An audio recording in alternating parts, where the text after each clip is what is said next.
राजी महाराज की, श्री यमुने महारानी की, श्री राम नाम महाराज की, श्री महाराज जी की जय जय श्री राम।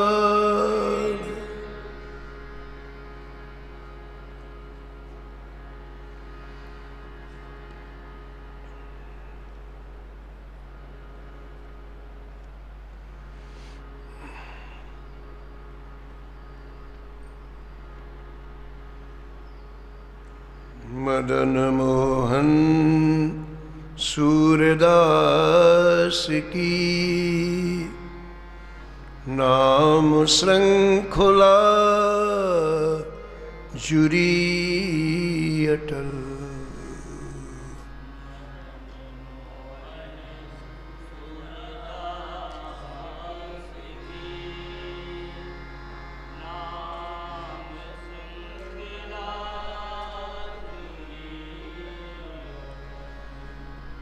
गाने काब गुण राशि सुहृद सहचरी अवतारी,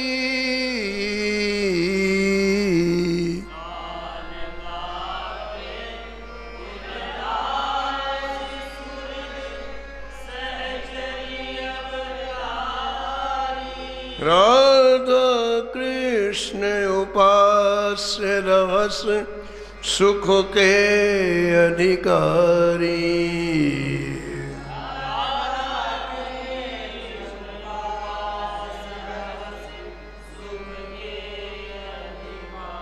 नवरस मुख श्रृंगार विविध भांतिन कर गायो,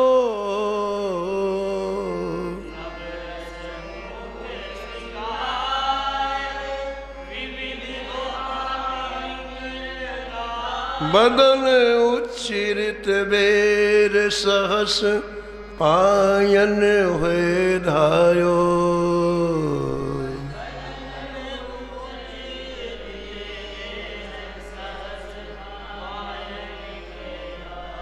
अंगीकार की अवधि है जो भ्राख्या भ्राता जमलो,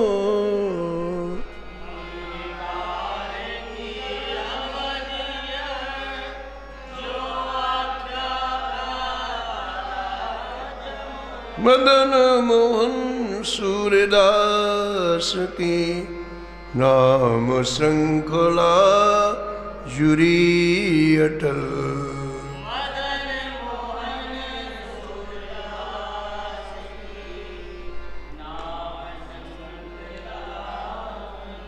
नाम श्रृंखला जुरी अटल।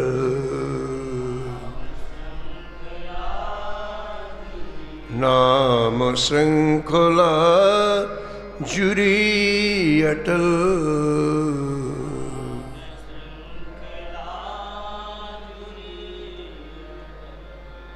प्रातः स्मरणीय परम वंदनीय श्री नाभाजी महाराज इस छप्पे में परम भागवत श्री सूरदास मदन मोहन जी का स्मरण कर रहे हैं और निष्कर्ष के रूप में कहते हैं कि आप श्री हरि को, श्री ठाकुर जी को, श्री मदन मोहन जी को इतने प्रिय थे कि अपना नाम इनके नाम के साथ जोड़ दिया।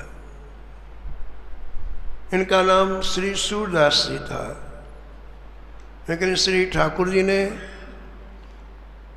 अपना नाम इनके साथ जोड़ करके मानो अंगीकार किया है। जैसे अश्विनी कुमार दो हैं लेकिन एक नाम से पुकारा जाता है। देवताओं के वैद्य अश्विनी कुमार दो हैं लेकिन उनको एक नाम से पुकारा, अश्विनी कुमार। इसका मतलब है कि वो दोनों आएंगे। ऐसे भगवान ने अपने नाम को सूरदास जी के साथ मिला दिया।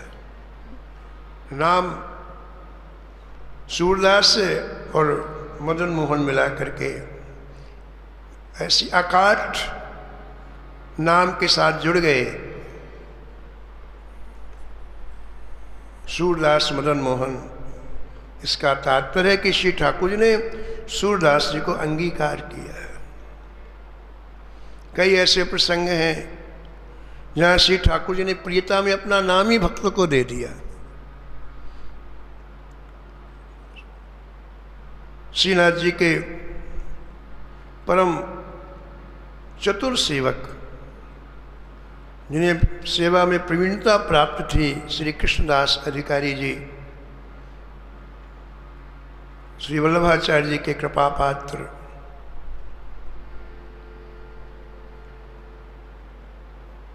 वो पदों की रचना करते। एक बार सूरदास जी मिल गए, ये दूसरे सूरदास हैं, वो सूरदास जी वल्लभाचार्य जी के कृपा पात्र। सूरदास जी मिल गए तो दोनों गुरु भाई कृष्णदास जी भी सूरदास जी। तो सूरदास जी ने पूछा कि अरे कृष्णदास, तुम पद की रचना कब से करने लग गए? बोले बस समय मिलता है तो हम कुछ न कुछ लिख लेते हैं। तो सूरदास जी बोले कि अरे भाई लिखो तो अपने मौलिक लिखो, हमारे पदों की नकल क्यों करते हो? कई भाव हमारे लेकर के और लिख देते हो, पर अपने मौलिक रचना करो। बोले हाँ हाँ, मैं अलग मौलिक रचना करके दिखा दूंगा आपको। सूरदास जी ने कहा ठीक है, कल दिखाओ, और अगर मौलिक रचना नहीं हुई तो मैं कविता कराना बंद करा दूंगा। बोले हाँ, कल मैं अपनी मौलिक रचना दिखाता हूँ करके। चले गए वापस, सूरदास जी ठाकुर जी की सेवा में चले गए, वापस आ गए। और श्री कृष्णदास जी रात्रि को समय मिलता उनको, दिन में तो सेवा के कार्य में लगे रहते हैं, और रात्रि में उन्होंने सोचा कि एक पद लिख करके फिर सोऊंगा। अब जो भी पद लिखते उसमें सूरदास जी के पद की छाया आ जाती। बहुत परेशान हो गए, रात्रि में 2 बज गया। विचार किया आराम नहीं करूँगा तो सुबह सेवा क्या करूँगा। तो बोले ऐसा करता हूँ, सुबह 1 घंटे की नींद लेके सुबह 4 बजे उठूँगा। ब्रह्म मुहूर्त में बिल्कुल मस्तिष्क शांत रहता है, जरूर कोई ना कोई पद की रचना हो जाएगी। आप सो गए। श्रीनाथ जी ने सोचा कि कभी भी नहीं लिख पाएगा, जो लिखेगा सूरदास जी की छाया आ जाएगी। तो तकिया के नीचे से कापी निकाली भगवान ने स्वयं, और अपने बारे में स्वयं पद लिखना प्रारंभ किया। ठाकुर पूरा पद लिख करके तकिया के नीचे कापी रख दी, और कृष्णदास जी के साथ अपना नाम भी जोड़ दिया। प्रातःकाल कृष्णदास जी उठे और देख करके बहुत बड़े प्रसन्न हो गए। सुबह सूरदास जी ने मिलने को कहा था, आप चल दिए। रास्ते में सूरदास जी मिल गए। हाँ भाई कृष्णदास पद बना के, हाँ बोले बनाओ, वहाँ बना। बोले सुनाओ, सुनाया। एक लाइन सुनाई, बोले बस बस बस बस चुप, ये पद तेरा बनाया हुआ नहीं है, तेरे हिमायती का बनाया हुआ है, जा तो जा जा। सूरदास जी जा रहे थे पद गाने के लिए, श्रीनाथ जी को सुनाने, वापस चले गए कुटिया में, नहीं सुनाया उस दिन, रूठ गए। अब हमारे गोसाई विठल नाथ जी ने कहा कि क्या बात है, सूरदास जी क्यों नहीं है आज? अब जब श्रृंगार करते तो बाहर बैठ के पद सुनाते थे। लोगों ने कहा महाराज आधे रास्ते तक तो हमने देखा था, इसके बाद पता नहीं क्यों लौट गए। बोले अच्छा पता लगा के आ जाओ। एक सेवक गया, बोले महाराज गोसाई जी आपको बोला। बोले कह देना कि नहीं आएंगे, जाओ, कहेंगे नहीं आएंगे। सूरदास जी ने विचार, गोसाई विठल नाथ जी ने विचार किया कि क्या बात हो गई, हो सकता है स्वास्थ्य खराब हो, तबीयत खराब हो। तो आपने सोचा सेवा करके फिर जाऊंगा। अब श्रीनाथ जी ने सोचा कि गोसाई जी जाएंगे तो हमारी शिकायत करेंगे, तो बीच में समझौता कर लिया जाए। तो श्रीनाथ जी ने मंदिर से छलांग लगाई, सूरदास जी के पास पहुंच गए। सूरदास जी आज आपने हमको पद क्यों नहीं सुनाया? बात ही नहीं कि सूरदास जी ने इधर मुँह कर लिया, ठाकुर जी यहाँ इधर मुँह कर लिया। इधर फिर आए, सूरदास जी आपने हमको पद क्यों नहीं सुनाया? फिर सूरदास जी इधर हो गए। फिर तीसरी बार कहा, सूरदास जी आज आपने हमको पद क्यों नहीं सुनाया? बोले तुम ही लिखो और तुम ही गाओ। जब लिख लेते तो गा लो अपना, हम दोनों के बीच में तुम्हें पढ़ने की आवश्यकता थी, क्यों बीच में पढ़े? खूब बनाया महाराज।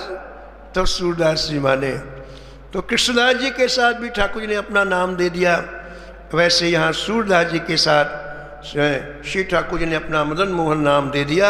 ऐसा नाभाजी महाराज कहते हैं। अंगीकार की अवधि है जो आख्या भ्राता जमलो, मदन मोहन सूरदास की नाम श्रृंखला जुरी अटल, नाम श्रृंखला जुरी अटल। पूज्य महाराज जी श्री मथुरादास जी महाराज कहते थे कि भक्तमाल में 3 सूरदासों का वर्णन है।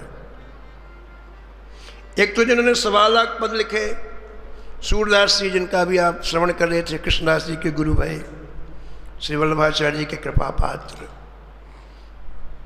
वो प्रारंभ से ही नेत्र विहीन रहे, उनका नाम सूरदास हुआ। भगवान ने कृपा की, 5 वर्ष के थे, माँ के साथ सूरदास जी आए यमुना स्नान करने के लिए मथुरा, और इतना भाई द्विज के दिन इतनी भीड़ रहती है, इतना मेला रहता है कि माँ से हाथ छूट गया सूरदास जी का, और दिखाई तो पड़ता ही था, नेत्र तो थे ही नहीं। तो जमुना जी किनारे किनारे चल रहे हैं, अब भीड़ में कोई इधर धक्का देता, कोई उधर दे रहा, माँ का हाथ छूट गया। चलते चलते चलते कुएं में ही गिर पड़े सूरदास जी। 5 वर्ष की आयु में कुएं में गिर पड़े। जैसे सूखे कुएं में गिरे, बीच में ठाकुर जी ने अपनी गोद में ले लिया, और गोद में लेते आंखें आ गई सूरदास जी की, बिल्कुल बढ़िया कमल के समान आंखें आ गई। आंखें आती सबसे पहले जन्म के बाद ठाकुर जी का ही दर्शन किया सूरदास जी। एक खास बात, हम जैसा देखते हैं वैसी छाप हृदय में पड़ जाती है। तो ना माँ को देखा, ना पिता को देखा, ना संसार, किसी को नहीं देखा, उन जन्म आंखें ही नहीं थी, तो अंतःकरण बिल्कुल निर्मल था। और जैसे ही पहली बार ठाकुर जी को देखा तो ठाकुर जी की छवि अंकित हो गई पूरी सूरदास जी की, पूरी की पूरी छवि अंकित हो गई।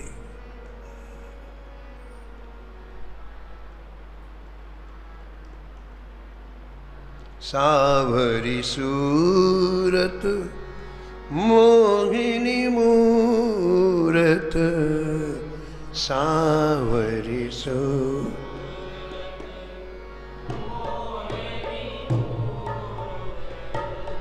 नैना बने विशाल,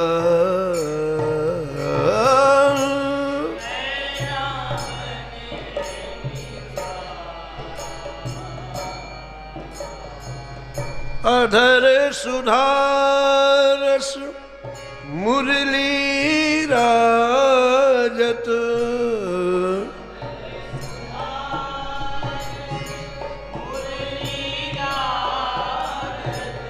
अधर सुधारस मुरली राजत, अधर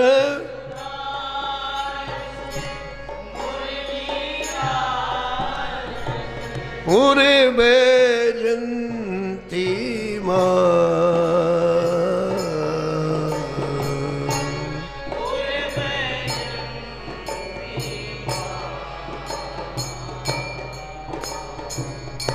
नैनन में नंदलाल बसो मेरे, नैनन में नंदलाल।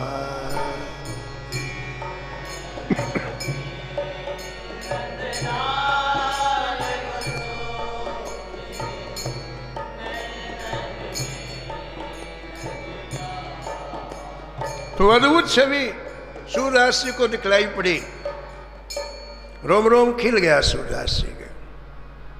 भगवान ने कहा सूरदास जी हम बहुत प्रसन्न है, वरदान मांगो। सूरदास जी ने कहा महाराज हमको पहले से लेके कर दो, हमारे नेत्र चले जाए। हैं? ऐसे वरदान क्यों मांगते हो? बिना नेत्रों के कितना कष्ट होता है। देखो तुम कुएं में गिर पड़े, बोले नहीं महाराज हमें आप वरदान दो कि पहले श्री के हमारे नेत्र हो जाए, हमें कुछ दिखाई ना पड़े। ठाकुर पूछा क्यों? सूरदास जी बोले कि जय जय आपकी जो छवि हृदय में बस गई है, फिर संसार देखूंगा तो छवि हट जाएगी। अनेक जन्मों से संसार में रहने की आदत है, तो संसार के दृश्य पदार्थ चित्त में अपना अधिकार कर लेते हैं, और कुछ देखूंगा नहीं तो ये हमारा तरोताजा बनी रहेगी। 24 घंटे आपकी छवि बिल्कुल तरोताजा, इस समय को पहले से एक कर दो। तो एक सूरदास जी तो ये है जो पूरे जीवन पर्यंत नेत्र विहीन रहे, और दूसरे सूरदास जी का चरित्र वर्णन है भक्तमाल में, जिनका नाम विल्वमंगल भी है। उनके पहले नेत्र थे, बीच में उन्होंने अपने नेत्र दोनों फोड़ लिए, फिर वृंदावन आए तो दोबारा उनके नेत्र हो गए, उनका भी नाम सूरदास है। और तीसरे सूरदास ये हैं जिनका आप चरित्र श्रवण कर रहे हैं, पूरे जन्म इनके अच्छे नेत्र थे, लेकिन इनका नाम सूरदास। इनके नेत्र बिल्कुल सुंदर और अच्छे थे, लेकिन नाम इनका सूरदास। मदन मोहन सूरदास की, मदन मोहन नाम श्रृंखला जुरी अटल नाम। सूरदास मदन मोहन जी गान विद्या और काव्य शास्त्र में परम विशेषज्ञ भी थे, बहुत सुंदर गायन करते थे आप। आपका हृदय स्थल अत्यंत सरल और सरस था, और आपके हृदय में सर्वभूत हिते रता है, सब लोगों के हित की भावना थी। संसार के प्रत्येक प्राणी का हित हो। हित किस में है बताओ? भजन में है। इसलिए लोगों की वृत्ति ठाकुर जी के भजन में लगी, ऐसा इनका प्रयास रहता था। श्री नाभाजी महाराज कहते हैं कि आप श्री राधा कृष्ण जी के सखी के अवतार थे, तथा आपने अपने आराध्य की एकांत निकुंज विहार की लीलाओं का वर्णन किया है। आश्रम निकुंज लीलाओं का दर्शन करते और अनुभव करते, आप उसके अधिकारी थे। राधा कृष्ण उपास रहसी सुख के अधिकार, राधा कृष्ण उपास रहसी सुख के अधिकार। पूज्य महाराज जी श्री मथुरादास जी महाराज कहते थे कि अष्ट सखियों के बाद सहचरी गणों का नंबर आता है। पहले अष्ट सखियाँ जो अगर सरकार की सेवा में रहती हैं, इसके बाद दूसरी पंक्ति में सहचरी गण आती हैं। इन सहचरी गण के अवतार ही श्री हरिराम व्यास जी, श्री सूरदास मदन मोहन जी, इन सहचरी गणों के ही महाराज अवतार हैं। आप नित्य धाम से आए, इसलिए नित्य धाम की सहचरी थी श्री सूरदास मदन मोहन जी। तो आपने ऐसे ऐसे श्रृंगार रस के पद गाए जो अद्भुत थे महाराज। नवल किशोर नवल नागरिया,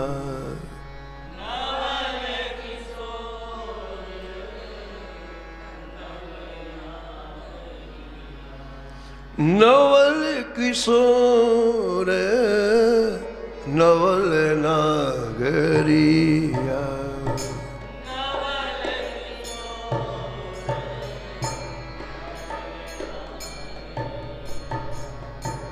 अपनी भुजा श्याम भुज ऊपर, अपनी भुजा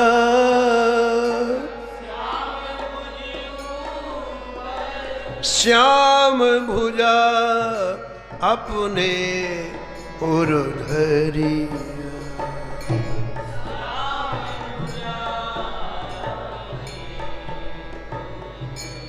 हाँ जी नवल किशोर नवल नागरिया।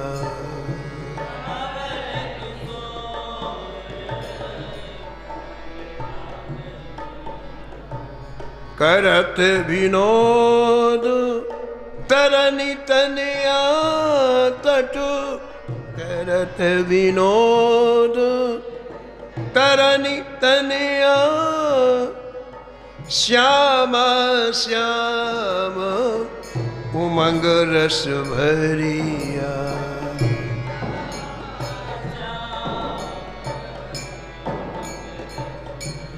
हाँ श्याम श्याम उमंग रस भरिया।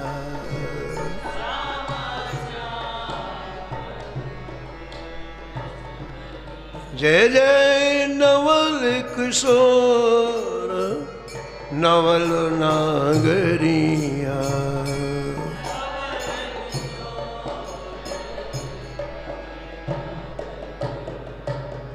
यो लिपटाए रही उर अंतर। यो लपटाए मरकत मणि कंचन जो जरिया। मणि कंचन जो जरी। नवल किशोर नवल नागरिया।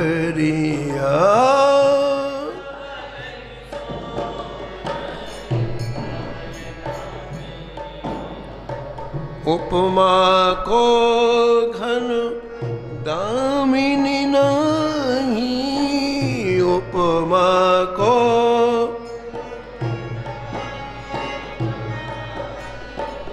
कंदर्प कोटि बारने करिया।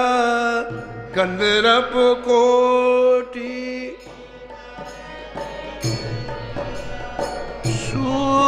सूरदास मदन मोहन नवल जोरी। सूरदास मदन मोहन नवल जोरी। नद नंदन वृषभान दुलरिया।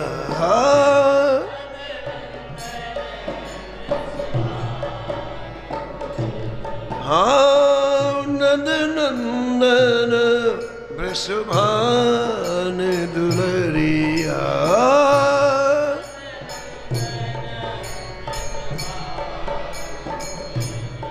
हाँ नवल किशोर नवल नागरिया।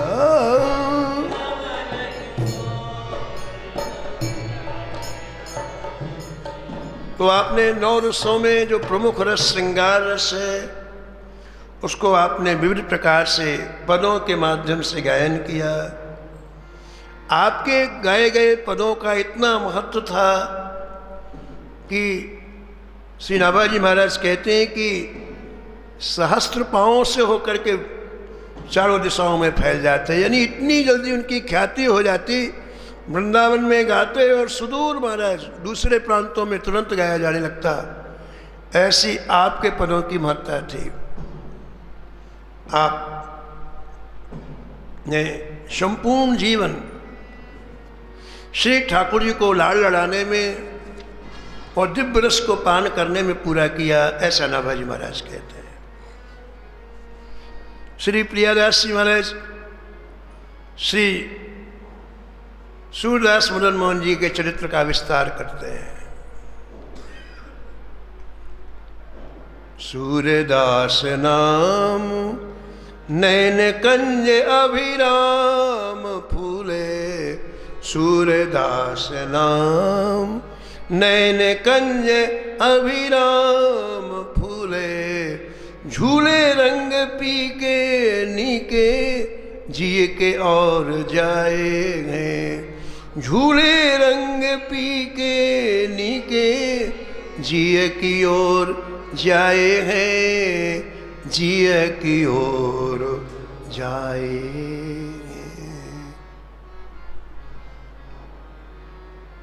गृहस्थाश्रम में आपका नाम सूरदास, और जैसा कि आपने सुना कि आपके नेत्र खिले हुए कमल के समान थे, अति सुंदर थे और प्रभु के प्रेम में झूमते रहते थे। श्री ठाकुर जी की लीलाओं का आप चिंतन करते, उस चिंतन से आपकी आंखों में श्री ठाकुर जी का प्रेम चमकता रहता है। आपने न जाने कितने लोगों को श्री ठाकुर जी की आराधना में लगाया। आपका स्वयं का जीवन आराधना में था और उसमें उन्हें जो सुख मिलता था, आपको ऐसा लगता था कि प्रत्येक प्राणी सुख का अधिकारी बने। भगवान के चिंतन का जो दिव्य रस है उसे पान करके जो वास्तविक सुख है उसे प्राप्त करे। अकबर बादशाह को आपके प्रति बड़ा ही सम्मान था, तो आपने उन्हें एक बार लखनऊ के पास संडीले है, संडीले राज्य का अधिकारी नियुक्त कर दिया। जैसे आज मुख्यमंत्री का पद होता है, ऐसे आपने उस राज्य का मुख्यमंत्री बना दिया, क्योंकि आपका हृदय प्रतिक्षण अपने आराध्य श्री मदन मोहन जी के प्रति समर्पित था। और वैसे ही आप 24 घंटे वैसी क्रियाएं करते। आप श्री ठाकुर जी के रस से डूबी हुई ही क्रियाएं आप करते। प्रेमियों के उस प्रेम का पता नहीं चलता है, क्योंकि प्रेम की कोई भाषा नहीं है, इसलिए वो दिखलाई नहीं पड़ता, अनिर्वचनीय है, शब्दों के द्वारा उसकी अभिव्यक्ति नहीं होती। और जिस प्रेम को शब्दों के द्वारा व्यक्ति की जाती है वो बड़ा बाहर का प्रेम होता है, अंदर का प्रेम नहीं होता है। लेकिन कभी कभी कोई क्रियाओं के द्वारा, किन्हीं घटनाओं के द्वारा ऐसा महसूस होता है कि इनको कैसा प्रेम है।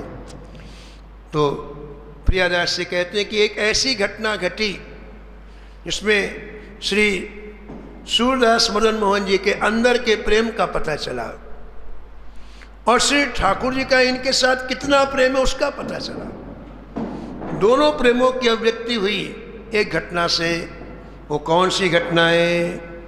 श्री प्रियादास जी लिखते हैं, भय सो अमीन यो संडीले के नवीन रीति, भयो सो अमीन यो संडीले की नवीन रीति, प्रीत गुण देख दाम 20 गुने लाए हैं, प्रीत गुण देख दाम 20 गुने लाए हैं, 20 गुने लाए हैं, 20 गुने लाए हैं।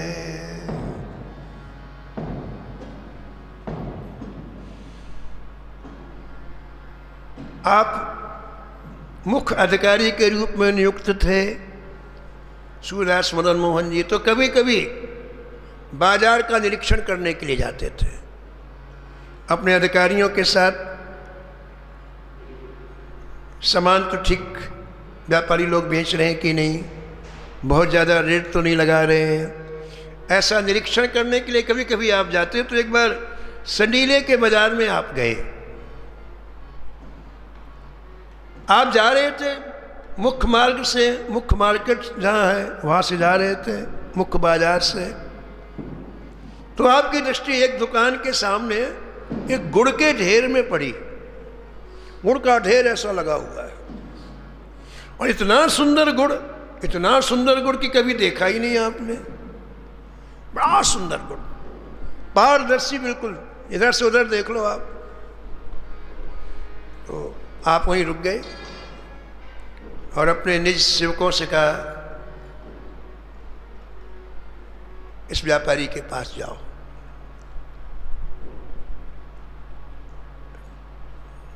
क्यों रुक गए आप?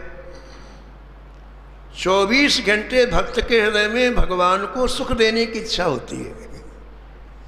उसका एक ही काम है, हमारे ठाकुर जी किस में सुखी हो वो काम करें बस, और उसका कोई उद्देश्य नहीं है। स्व नाम की उसे कोई चीज़ नहीं है, मेरा कुछ हो जाए उसे कुछ पता नहीं है।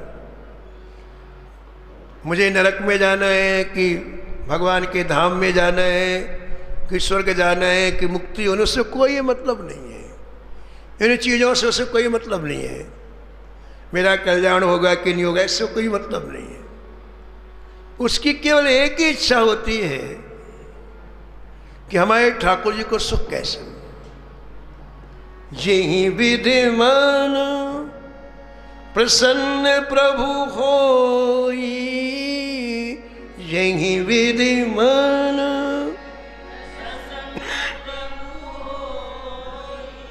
करुणा सागर कीजिए सोई,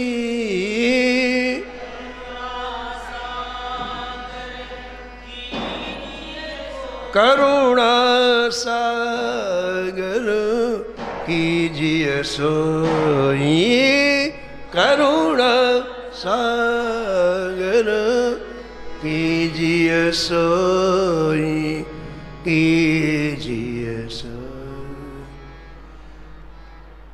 एक ही लक्ष्य। स्वासुख किसे कहते हैं भक्त को पता नहीं होता, प्रेमी को पता नहीं होता है। ये प्रेमी है, इसलिए कहीं जाए, बाहर से दिखते हैं काम करने गए या किसी, अंदर से डूबे हुए हैं ठाकुर। तभी तो देखो आप, इन्होंने गुड़ को देखा और उस गुड़ को देखते ही ठाकुर जी याद आ गए, मदन मोहन जी याद आ गए। ओहो, इतना सुंदर गुड़, ठंडी का समय, और इसके मालपुआ बने और श्री ठाकुर मदन मोहन जी गर्मा गर्म खीर के साथ मालपुआ पाए तो बहुत सुख मिलेगा। ए देखो, आप रुक गए। कई सेवक साथ में चले, तो बोले उस व्यापारी के पास जाओ और उससे पूछो इसके पास एक गुड़ कितना है, और जितना है पूरा खरीद लो। एक गाड़ी हो, 2 गाड़ी हो, 5 गाड़ी हो, जितना हो सब खरीद लो। महाराज सेवक लोग गए व्यापारी के पास और कहा कि भाई ये गुड़ हमें चाहिए, तुम्हारे पास कितना है? व्यापारी बड़े चतुर होते हैं, उनको पता चल जाए किस चीज़ की आवश्यकता है कि तुरंत सावधान। बोले लूट सको तो लूट, दोबारा मौका मिलेगा नहीं। है उसने जो गुड़ की कीमत है उससे 20 गुना अधिक गुड़ की कीमत बताई। कितने गुना? 20 गुना। प्रीत गुड़ देख दाम 20 गुने लाए हैं, प्रीत गुड़ देखो दाम 20 गुने लाए, 20 गुने लाए। 20 गुना कीमत अधिक।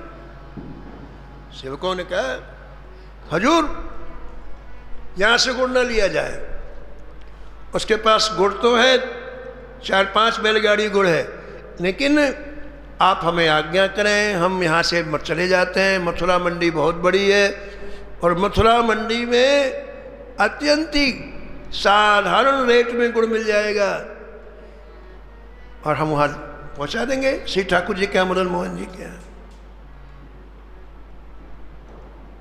सूरदास जी ने कहा कि नहीं नहीं नहीं, यही गुड़ जाएगा।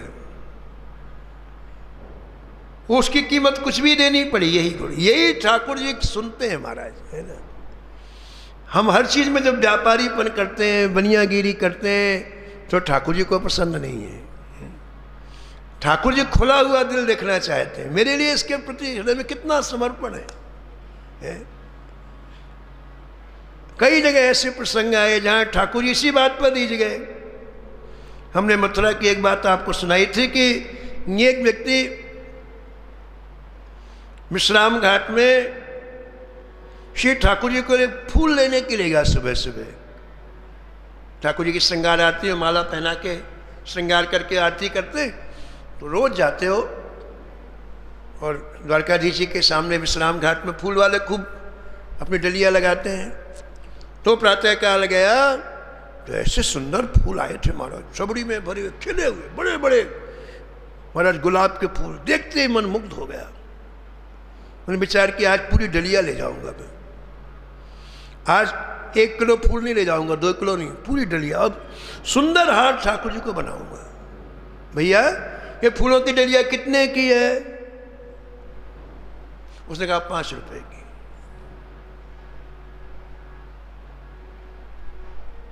जैसे उन ब्राह्मण ने कहा दे दो, वैसे पीछे एक व्यक्ति खड़ा था, बोले मैं 10 रुपए दूंगा, मुझे दे दो। किसी नवाब का नौकर था वो। उसने सोचा कि इतने सुंदर फूलों की माला पहनाऊंगा तो जरूर मेरी पदोन्नति हो जाएगी, तनख्वाह बढ़ जाएगी। 10 रुपये। अब इनको लगा देखो मेरे ठाकुर जी को पहनाना है और इतने सुंदर फूल, तो उन्होंने 15 रुपये बोल दिया, उसने 20 रुपये बोल दिया। ऐसे चलते चलते उस डलिया की कीमत 1000 हो गई। 1000। माली ने कहा महाराज जब लो आप 1000 रुपये दो। ब्राह्मण ने 1000 लगा दिया कीमत। वो तो भाग गया, बोले मेरा नवाब इतना उदार है नहीं, कुछ करेगा ही नहीं, भागो। तो उनके पास एक मकान था जिसमें रहते थे वो ब्राह्मण। पुराने जमाने में 1000 रुपये में वो बिक गया और उसको बेच करके वो 1000 रुपये के फूल लाए और उसकी माला बनाई। महाराज ठाकुर जी का श्रृंगार करने के बाद श्रृंगार आरती के पहले जब माला धारण कराई तो गोसाई विठलनाथ जी जतीपुरा में श्रीनाथ जी की सेवा कर रहे थे, उनका सिर झुक गया। जय जय क्या हो गया? आपका एक सिर कैसे झुक गया? बोले भक्त ने जो माला पहनाई है वो इतनी कीमती है कि मैं उसका भार वहन नहीं कर पा रहा हूं, मेरा सिर झुक रहा है। उसकी माला के लिए मेरा सिर झुक रहा है। ये देखो ऐसी उदारता, खुला हुआ हृदय श्री ठाकुर जी को बहुत प्रिय है। इसलिए श्री मदन मोहन सूरदास जी ने कहा चाहे कितनी कीमत ले यही गुण जाएगा। ये ठाकुर जी को बहुत अच्छा लगा। पूरा गुड़ खरीद लिया गया, बैलगाड़ियों में भरवाया गया और संडीले लखनऊ के पास से वो गुड़ चला वृंदावन के लिए। मदन मोहन जी वृंदावन में विराज थे उस समय और कई दिन लग गए महाराज। 200-250 मील पुरानी मील में लखनऊ है, तो कई दिन लग गए और गुड़ आने में। लेकिन श्री ठाकुर जी उस गुड़ की प्रतीक्षा में सोए नहीं। मार्ग में जितने दिन लग गए उतने दिन श्री ठाकुर जी सोए नहीं। कब गुड़ आए, कब मैं गुड़ के मालपुआ खाऊं, बस एक ही बात श्री ठाकुर जी को बार बार मन में आती। और एक दिन गुड़ आया, आ ही गया। रात्रि में 10 बजे बैलगाड़ियाँ आई। 10 बजे सब मंदिरों के फाटक बंद हो जाते थे। अब ये बाहर खड़े, इन्होंने आवाज़ लगाई भैयाओ हम श्री ठाकुर जी के लिए गुड़ लेकर के आए हैं, दरवाज़ा खोल लो, दरवाज़ा खोल लो।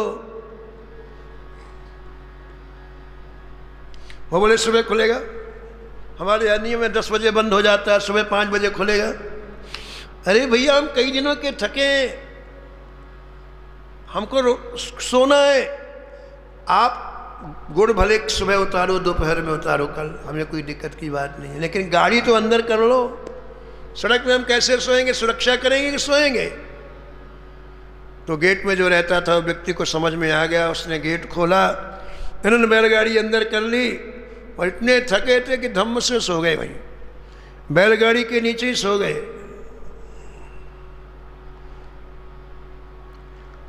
सब सो गए महाराज। वो गेट पाल भी सो गया, बैलगाड़ी लाने वाले भी सो गए, आश्रम में जितने साधु महात्मा थे वो सो गए, पुजारी सो गए। लेकिन सोया कौन नहीं बताओ? जिनके लिए गुड़ आया है वो नहीं सोए। आए निशी भय श्याम, आए निशी भय श्याम, कियो आज्ञा जोग लेके, कियो आज्ञा जोग लेके अभी लगाओ भोग, जागे फिर पाए। अभी लगाओ भोग, जागे फिर पाएंगे, जागे फिर पाएंगे, जागे फिर पाए। ठाकुर जी को कहा नींद। रात्रि में 12 बजे श्री ठाकुर जी ने मंदिर के अंदर से आवाज लगाई, पुजारी जी, पुजारी जी, पुजारी जी। श्री ठाकुर जी के मन में विचार आया कि मेरे भक्त ने मेरे लिए कितने प्रेम से गुड़ भेजा है और मैं भक्त के भाव का कितना आदर करता हूं, ये तो लोगों को पता चले। तो आपने आवाज लगाई। पुजारी जी खूब गहरी नींद में सो रहे थे। ठाकुर जी ने तेज आवाज लगाई तो पुजारी जी आंख मलते हुए मंदिर के सामने आए, बोले जय जय, क्या क्या है? श्री ठाकुर जी ने कहा, अभी अभी जो गुड़ आया है तत्काल उसके मालपुआ बनवाओ और खीर बनवाओ और अभी भोग लगाओ। महाराज जी कहते थे श्री उत्तरादास जी महाराज की पुजारी ने कहा, जय जय, मैंने रात्रि में ब्यालू भोग लगाया है। इससे क्या मतलब? भूख हमको लगेगी, तेरे को लगी है। जब भूख लगी तब पाएंगे हम जो कह रहे हैं अच्छी तरह से सुन। अभी अभी वहां से गुड़ निकलवा और अभी रात में मालपुआ बनवाओ और हमारा अभी पट खोल करके भोग लगाओ।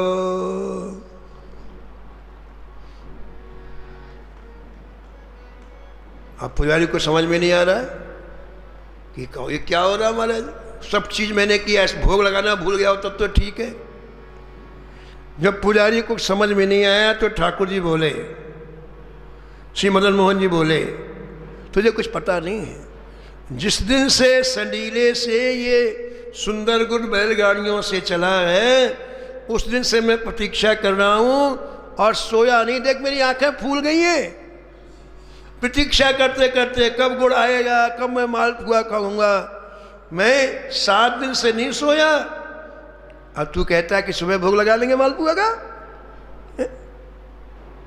अरे जैस तरह मेरा भक्त अनन्य प्रीति से अंतर हृदय से इस सुंदर गुड़ को भेजा है, वैसे ही मैं प्रीति से इसके मालपुआ अभी पाऊंगा तब मुझे संतोष होगा। यथा गीता में लिखा है ना, तास तथैव भजाम्यम, जैसा भक्त मेरे को भजता है वैसे ही मैं भक्त को भजता हूँ। इसलिए ना श्री विनय पत्रिका में श्री गोस्वामी जी ने लिखा कि अरे मन, ऐसे ठाकुर को छोड़ के तू कहाँ घूम रहा है? सुन मन मूढ़ सिखावन मेरो, सुन मन मूढ़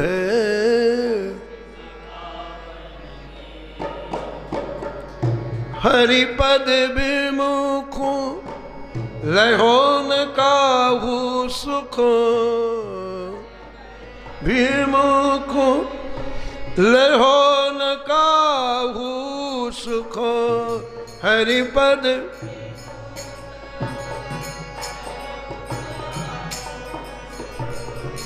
सठिय है समझ सबेरो, सठिय है समझ।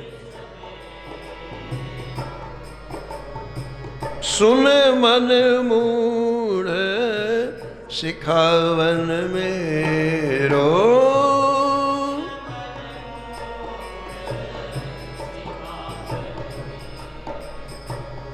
छूटे न विपति भजे बिनु रघुपति, छूटे न विपति यह संदेह निमेरो, यह संदेह तुलसीदास सब आस छाड़ करी,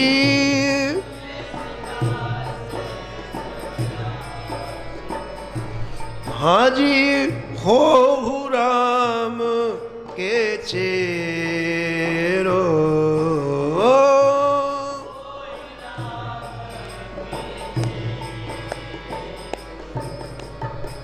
सुन मन मूढ़ सिखावन मेरो,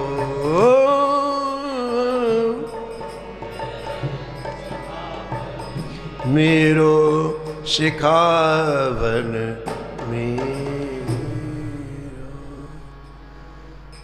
पूज महाराज जी कहते थे श्रीमद सदाजी महाराज की श्री ठाकुर जी की एक शंका और थी कि ये जो कोठारी है बड़ा कंजूस है यहाँ का।